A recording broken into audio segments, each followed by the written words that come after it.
পাথরের মতো জীবন্ত বহু কাটালেন, একটু মাটি হয়ে দেখেন।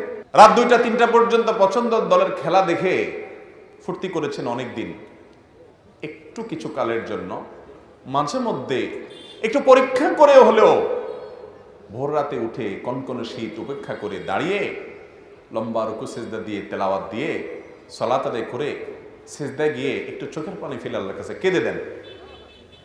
আল্লাহর শপথ করে বলছি, পৃথিবীর সবচেয়ে তৃপ্তিদায়ক মুহূর্ত আপনার কাছে সেই মুহূর্ত হবে যখন রবের সামনে দাঁড়িয়ে একটু চোখের পানি ফেলতে পারছেন।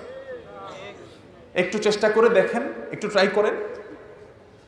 তো সাহাবা একরামের ভিতরে ওই বৈশিষ্ট্য ছিল ভাইরা আমার, তারা রাত জেগে যে তাহাজ্জুদ পড়তেন, দিনভর যে সালাত আদায় করতেন, তাদের ইবাদত বন্দিগির ছাপ, এটার আলামত, এটার আভা, এটার চিহ্ন তাদের চেহারার উপর ভেসে উঠত।